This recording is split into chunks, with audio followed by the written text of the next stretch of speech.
नमस्कार, मेरा नाम है डॉक्टर वैभव शरावत और आज हम बात करने वाले हैं सीओपीडी नामक एक बीमारी के बारे में। सीओपीडी जिसे क्रोनिक ऑब्स्ट्रक्टिव पल्मोनरी डिजीज बोला जाता है, यह बीमारी ज्यादातर धूम्रपान करने वाले लोगों में देखी जाती है। पहले ये मान्यता थी कि धूम्रपान करने वाले लोगों में ही ये बीमारी देखी जाती है, लेकिन समय के साथ साथ आधुनिक समय में यह देखा गया है कि ये बीमारी जो लोग नॉन स्मोकर हैं, जो कि धूम्रपान नहीं करते, उनमें भी देखी जाती है। जो लोग नॉन स्मोकर हैं उनमें क्या क्या कारण रहते हैं जिस वजह से ये बीमारी उन लोगों में आ जाती है, वो है घर के अंदर का पॉल्यूशन। जैसे कोई औरत अगर लंबे समय तक चूल्हे पे खाना बना रही है, लकड़ी वाले चूल्हे पे, उसके फ्यूम से, धुएं से रोज एक्सपोजर होता है, तो ऐसे में सीओपीडी बीमारी हो सकती है। बाहर का पॉल्यूशन, आजकल के वातावरण में जिस तरीके का एयर क्वालिटी इंडेक्स है, उसमें सीओपीडी की बीमारी बहुत बढ़ती जा रही है। ऑक्यूपेशनल एक्सपोजर, जिसका मतलब है आपके काम के समय पे आपको क्या क्या चीजों का एक्सपोजर हो रहा है, उससे भी आपको सीओपीडी हो सकता है। जैसे कि बहुत सारे प्रोफेशन ऐसे हैं, कुछ बहुत सारी फैक्ट्रीज ऐसी होती हैं जिसमें धुआं गर्दा होता है, उसमें आपको सीओपीडी होने के चांसेस ज्यादा रहते हैं। इसके अलावा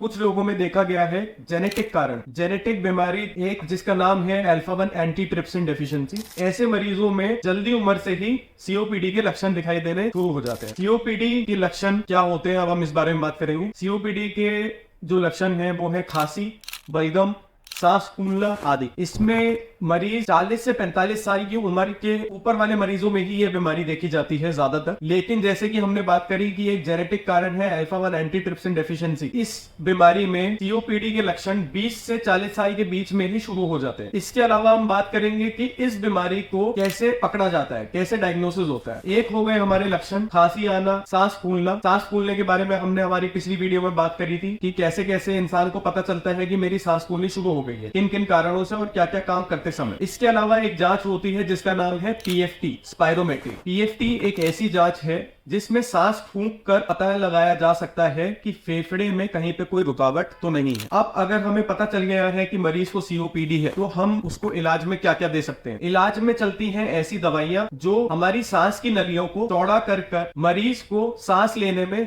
थोड़ी राहत पहुंचा सके। जैसे कि ऐसी सांस की दवाइयां लेने के तरीके हमने पिछली वीडियो में भी जिसके बारे में बात करी थी, वो है नेबुलाइजेशन या फिर मीटर डोज इनहेलर, जिसे कि स्प्रे वाला पंप भी बोला जाता है, या फिर ड्राइड पाउडर इनहेलर, जिसको सूतने वाले कैप्सूल भी बोला जाता है। इन माध्यम से आप वह दवाइयां ले सकते हैं। यह दवाइयां कुछ मरीज थोड़ा बहुत राहत मिलने के बाद छोड़ देते हैं, ऐसा बिल्कुल नहीं करना होता। इसके अलावा हमें ध्यान रखना होता है कि जो मरीज धूम्रपान कर रहा है उसे धूम्रपान छोड़ना है, धूल धुएं मिट्टी से दूर रहना है, घर के अंदर या घर के बाहर का पॉल्यूशन आदि इन सब से बच के रहना है। धन्यवाद।